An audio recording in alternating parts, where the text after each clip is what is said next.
The story begins with Anaya, a young woman whose life spirals out of control after a brutal, unjust, and tragic event. Anaya, a girl from a small village in India, was trapped in a nightmare not just because of the violence she faced, but due to the oppressive traditional customs that bound her. From the moment she was forced into an arranged marriage to the horrific abuse she suffered, Anaya's life took a dark turn. Her tragic story explores the intersection of family pressures, ancient customs, and extreme personal pain. It speaks volumes about how deep-rooted beliefs can push someone to commit unthinkable acts. The story isn't just about Anaya's personal ordeal, but about the wider social injustice that many women face, especially in rural India, where superstition and outdated customs still hold sway. The video explores these themes in great detail, showing how a combination of oppressive traditions, family expectations, and patriarchy led Anaya to a breaking point. Anaya grew up in a poor rural village in Uttar Pradesh, India, where she was raised in a family that struggled to make ends meet. With limited access to education and few resources, life was hard. Although Anaya was a smart and visionary girl, her potential was constrained by the societal norms of her village. Most of the girls around her were either illiterate or had little opportunity to pursue further education. But Anaya was different. She was determined to change her fate and break free from the limits placed on her. By the time Anaya was 18, she had completed her primary education, but it was clear that her future wasn't going to involve much beyond the walls of her home. Her dreams of escaping the backwardness of her village were crushed by her parents, who believed that her main goal in life should be to marry and bear children. This was the culture she was born into, one where women's worth was measured by their ability to bear sons, and their freedom was determined by the men in their lives.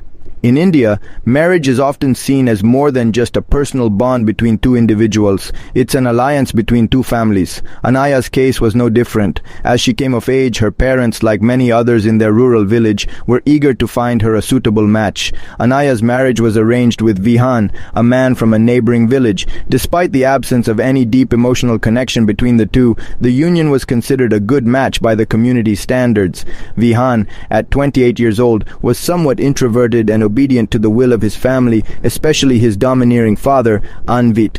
While Vihan's character was not a strong one, he came from a respected family, and his lineage was considered good enough for Anaya. His family was not wealthy, but they were influential in the region, which made the match even more appealing to Anaya's family. The marriage ceremony was arranged meticulously, with much fanfare. Anaya had little say in the matter. Her family believed that her happiness would be assured as long as she adhered to her duty as a wife, and that her role would be to support her husband and bring children into the world. As with many young women in rural India, Anaya had been conditioned to accept the idea of an arranged marriage as the only viable option. Though she had dreams of a different life, she dutifully followed the path set before her. Once married, Anaya moved into Vihan's family home, where she was expected to learn the dynamics of her new household and contribute to daily chores. Though the physical work was taxing, it was the emotional and mental strain that soon took a toll on her. The expectations placed on her were not just limited to being a good wife. She was now the bearer of the family's legacy and future, a role that came with immense pressure. Vihan's family was firmly rooted in patriarchal traditions. Anvit, Vihan's father, ruled over the household with an iron fist. He was a stern and domineering figure, and his decisions were final. Kamala, Vihan's mother, was more passive, fulfilling her wifely duties and deferring to her husband. Vihan's younger sister Malini was also expected to conform to her father's wishes, but she did not have the same authority within the family as her father and brother. Anaya quickly realized that in Vihan's family, women had no power. They were expected to serve their husbands and fathers, and their worth was measured by their ability to maintain the household and produce children. There was little room for individual freedom or expression, especially for Anaya, who had been raised in a family where women were supposed to be compliant and subservient. As time went on, Anaya felt more and more isolated. Vihan, while not cruel, was indifferent to her feelings and desires. His primary concern was fulfilling the family's expectation that he would produce a son to carry on the family name. He did not question his father's authority or the societal pressures surrounding marriage and childbearing. Anaya found herself trapped in a cycle where her every action and thought were scrutinized, and her primary worth was determined by her ability to fulfill her duties as a wife and potential mother. She was expected to keep the family's traditions intact, and her her own desires and needs were irrelevant. In Anaya's new home, the pressure to bear children was not just a personal expectation, it was a societal one. For families in her rural village, the continuation of the family name and lineage was a paramount duty, especially for a woman. Anaya was keenly aware that her worth in her new family would be determined by her ability to produce an heir, ideally a son. Sons held considerable importance in the family structure, seen not only as future caretakers of the family property, but also as those who would perform religious rituals and carry on the family's name. Daughters, on the other hand, were often seen as a temporary part of the family who would eventually be married off, leaving the family without any lasting legacy. From the outset of her marriage, Anaya was expected to conceive quickly. Her in-laws, particularly her father-in-law, Anvit, were impatient and vocal about it. The first few months after the wedding were filled with constant questioning, probing, and subtle insinuations from everyone around her. "When will you give us a son?" was a frequent question she was faced with by her mother-in-law Kamala and the other women in the village. Anaya felt like her every move was scrutinized, and the pressure began to feel overwhelming. Vihan, her husband, while not outwardly cruel, became increasingly indifferent to her well-being. He was not supportive of Anaya's emotional struggles, but instead seemed more fixated on the expectation of becoming a father. He would often make remarks about how they needed to produce a son quickly to fulfill his family's desires. He too was under the watchful eye of his father, who expected him to follow the traditional path. The pressure intensified as months passed without pregnancy. As the family grew increasingly desperate, Anaya was subjected to more intrusive measures. Her mother-in-law would suggest various remedies, from herbal potions to bizarre superstitions, all aimed at ensuring conception. Every failed attempt to conceive led to increased anxiety within the family and, for Anaya, a growing sense of failure. Despite her emotional and physical exhaustion, she continued to be blamed for the delay in having children, with no one considering any medical explanations for the lack of conception. In the deeply conservative rural environment in which Anaya lived, superstition and religious beliefs played a significant role in daily life. These beliefs were often intertwined with social customs and had profound effects on the family's decision-making. When the pressure to have a child reached its peak, Anaya's in-laws turned to the local astrologer and fortune teller, Pandit Ravi, a man known for his supposed ability to foresee future events and guide people with spiritual wisdom. Pandit Ravi diagnosed that Vihan was infertile, claiming that the stars were aligned in such a way that his inability to have children was a cosmic punishment. His diagnosis was delivered with great certainty, and soon it became gospel truth for the family, despite the lack of any scientific basis. The astrologer's words not only shattered Vihan's sense of manhood, but also led the family to the conclusion that a different course of action was necessary to resolve their problem. Pandit Ravi proposed a shocking solution to break the curse of infertility. He claimed that Anaya could still bear a son, but it would require a ritual act that involved her father-in-law, Anvit. According to his interpretation of spiritual beliefs, this ritual would reverse the curse of childlessness. The idea was based on an ancient superstition that the family line could only be continued if the patriarch had relations with the daughter-in-law. This solution horrified Anaya, but her objections were ignored. The family had already accepted the astrologer's word as divine truth, and they refused to consider the possibility that Vihan's infertility could be treated through modern medicine. Anaya, whose discomfort and fear grew by the day, was trapped in a web of superstition and societal expectations. It wasn't just her own life that was at stake, but the honor of the family and the very future of its name. The abuse of traditional beliefs and the refusal to even entertain modern explanations left Anaya feeling powerless and utterly isolated. The night Anaya's life changed forever was a culmination of months of psychological, physical, and emotional torment. After enduring relentless pressure to conceive and an unbearable violation of her body and dignity by her father-in-law, Anvit, Anaya found herself trapped in a storm of anger, despair, and hopelessness. The abuse had been cruelly disguised as a spiritual ritual, but it was a violation so profound that it left Anaya shattered. On that fateful night, she was drugged without her consent by her mother-in-law Kamala and others in the household. The drugged state made Anaya feel helpless and vulnerable, not even able to defend herself or resist what was happening around her. When she awoke, disoriented and frightened, the horrifying reality hit her with the force of a tidal wave. Her father-in-law Anvit had assaulted her, carrying out the so-called ritual as dictated by the astrologer's superstition. The psychological and emotional trauma from this act was far beyond anything Anaya had ever experienced. Feeling utterly betrayed, isolated and alone in the house that was supposed to be her new home, she was overwhelmed by a mix of rage, grief and disbelief. Her husband Vihan, who had turned a blind eye to the abuse and never stood by her, was asleep during the violation, indifferent to the horrific ordeal she had endured. Anaya's sense of betrayal was compounded by the realization that the very people who should have protected her were complicit in the crime, supporting a twisted belief system at her expense. At the moment of clarity, when Anaya realized that there was no escape from the torment she was facing, her emotions exploded. The years of abuse, her crushed dignity, and the compounded humiliation drove her into a blind, uncontrollable rage. Anaya grabbed the rifle kept in the house for protection and fired it, killing Anvit, the man who had violated her and who had brought so much suffering to her life. The act was not premeditated. It was an impulsive response to the years of pain that had built up inside her. In her fury, Anaya then turned on Kamala and Malini, her mother-in-law and sister-in-law. Her actions were violent, but they were driven by the profound sense of powerlessness and devastation she had endured in her marriage and within that household. The bloodshed was a tragic result of the emotional and physical abuse she had suffered, a tragic manifestation of years of unaddressed trauma. Anaya's interrogation and trial were among the most harrowing periods of her life. After the tragic killings of Anvit, Kamala and Malini, Anaya was immediately arrested and taken into custody. The scene at the house where the murders took place was chaotic, with the bodies of her father-in-law, mother-in-law, and sister-in-law lying in pools of blood. Anaya, in the aftermath of her violent outburst, was found disoriented and confused. She was in a state of deep psychological shock, unable to process what had happened or explain her actions. The police who arrived at the scene, however, did not see a victim of years of abuse and trauma. Instead, they saw a woman who had committed a brutal act of violence. She was detained and brought in for interrogation. Anaya was questioned by officers who lacked the sensitivity to understand the nature of her situation. The brutality of the murders, the bloodshed, and the circumstances surrounding the deaths were all that seemed to matter to them. They saw her as a perpetrator, not as a victim pushed to the brink.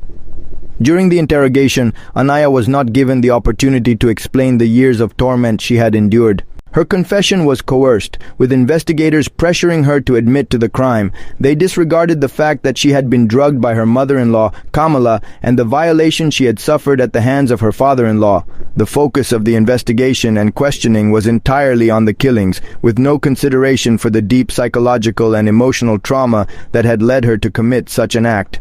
Anaya, in her fragile mental state, was made to feel as though her suffering did not matter. Her defense lawyer, who was assigned to her at the time, struggled to convince the authorities to look at her case through a different lens, one that took into account the years of manipulation, control, and abuse that had pushed Anaya to the breaking point. But the court's initial reaction to her actions was clear. She was seen as a murderer, plain and simple. As the trial began, the public's reaction was divided. On one hand, many were horrified by the brutal killings and the violence that Anaya had unleashed. On the other, a growing group of activists, especially those working on behalf of women's rights, began to push back against the narrative that presented Anaya as a mere killer. They understood that Anaya's actions were not those of a cold-blooded murderer, but rather of a woman who had been victimized by a system that silenced her pain and disregarded her humanity. Despite the growing awareness of the abuse she had suffered, the trial proceeded with little consideration of the broader context of her life.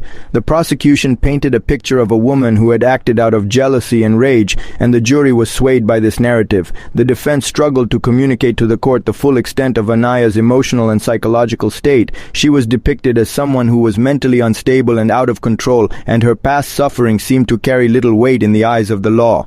The trial, which had been an opportunity for Anaya to explain the years of abuse she had endured, turned into a painful public spectacle. She was blamed for her actions without adequate consideration of the forces that had led her to this tragic moment. The justice system, which was supposed to protect her, failed to do so. In the end, Anaya was found guilty of murder. She was sentenced to life in prison, a sentence that seemed both harsh and tragically inadequate in light of the years of suffering she had endured. The court did not recognize her as a victim of domestic violence or consider the cultural pressures that had been placed on her. Instead, she was sentenced as a perpetrator of violence, with little regard for the psychological and emotional toll that had pushed her to the edge. Anaya's conviction, though initially seen as a conclusion to the case, was not the end of her story. The public reaction to her sentencing was one of widespread dismay. Advocacy groups, women's rights organizations, and people sympathetic to her plight began to raise their voices in protest. They decried the trial as unjust, pointing out that the court had failed to consider the full extent of the psychological abuse Anaya had suffered for years. The idea that Anaya had simply snapped out of jealousy or malice without taking into account her history of abuse was increasingly seen as a failure of the justice system. Her case sparked an outcry in the media, with many commentators, psychologists, and social workers criticizing the legal system for not recognizing the signs of trauma in the accused. It became a high-profile case that brought national attention to the issue of domestic abuse, particularly in cases where the victims were forced into marriages or were subjected to intense cultural pressures. Calls for a retrial were heard from all corners of society, with many arguing that Anaya's story needed to be heard again in light of the evidence of abuse that had not been fully acknowledged. Anaya's new legal team consisted of a group of lawyers with extensive experience in cases involving domestic violence and psychological trauma. They took a much more comprehensive approach to the case, carefully investigating Anaya's background and the years of suffering she had endured in silence. They began by collecting statements from neighbors, family, friends, and former colleagues who had witnessed the gradual transformation in Anaya's demeanor. Her isolation, her withdrawal from social life, and the subtle signs of emotional distress all pointed to the psychological abuse she had endured. They also sought out expert testimony, bringing in psychologists who were experienced in trauma and the psychological effects of prolonged domestic abuse. These experts testified that the violence Anaya had endured was not just physical, but also emotional, psychological, and sexual in nature. They explained how the constant manipulation, the cruelty of her in-laws, and the pressures of her marriage could have led to the mental breakdown that culminated in the tragic killings. Her defense team argued that the years of oppression and abuse had slowly worn away at Anaya's mental health, leading her to experience dissociation and extreme emotional distress in the heat of the moment. Her violent reaction, they claimed, was not the result of cold calculation or malice, but rather a mental breakdown triggered by the unbearable trauma of her situation. They emphasized that Anaya had been under constant threat, emotionally isolated, and deprived of any real autonomy within her marriage. The abuse she had suffered was not just an occasional event, but a continuous cycle of control and degradation, creating a psychological environment in which she had little hope of escape. The retrial itself was a stark contrast to the initial trial. The prosecution, which had earlier focused on portraying Anaya as a jealous, violent woman, now faced an increasingly difficult challenge. The defense not only presented the history of abuse but also provided psychological evidence showing how a woman in Anaya's situation could reach a breaking point. Witnesses who had observed her suffering, coupled with expert testimony on trauma, painted a different picture of Anaya. She was not a calculating murderer, but a woman who had reached a breaking point after years of emotional and physical harm. The public debate surrounding the case had shifted, with many now agreeing that the original conviction had been an oversimplification of the complexities of Anaya's life. It was clear that her actions were tragic and horrifying, but they were also the result of a deep psychological injury that had been largely ignored during the first trial. While the defense's case was not without opposition, it succeeded in drawing attention to the underlying causes of Anaya's actions and the role that her abusive environment had played. In the end, the retrial resulted in a sentence that was far less severe than the original. Anaya's sentence was reduced, reflecting the court's recognition of the mitigating factors that had influenced her actions.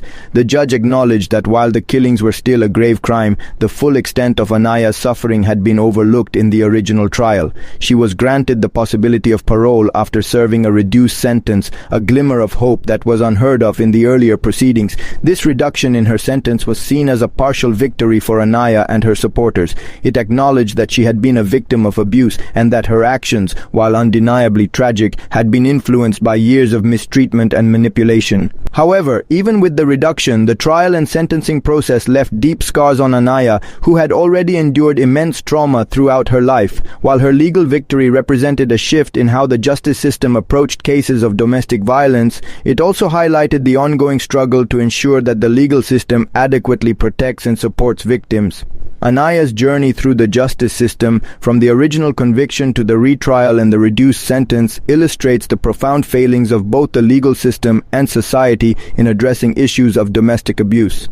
Her case is a tragic example of how cultural norms, family pressures, and gender inequality can intersect to trap women in abusive situations with few avenues for escape. It also sheds light on the struggles of women who suffer from emotional, physical, and psychological abuse, where their victimhood is often ignored or dismissed in favor of simplistic narratives that blame them for their actions. The fact that Anaya was able to receive a reduced sentence after the retrial reflects a small but significant shift in how society and the legal system view victims of abuse. The retrial opened a broader conversation about how domestic violence is treated in the legal system, especially in cases where the victim is also the accused. It highlighted the importance of understanding trauma and the psychological effects of years of abuse on an individual's ability to act rationally.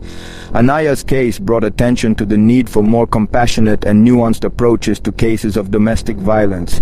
It served as a reminder that women who suffer from abuse are often pushed to their breaking points, and their actions should not be viewed in isolation from the context of their suffering. It also highlighted the gaps in legal protections for women, particularly in communities where cultural norms often prioritize family reputation over individual well-being. Despite the reduced sentence, Anaya's life would never be the same. The trauma she had suffered, physically, mentally, and emotionally, was not something that could be undone by any legal ruling. Even with the possibility of parole, she would carry the scars of her past with her forever.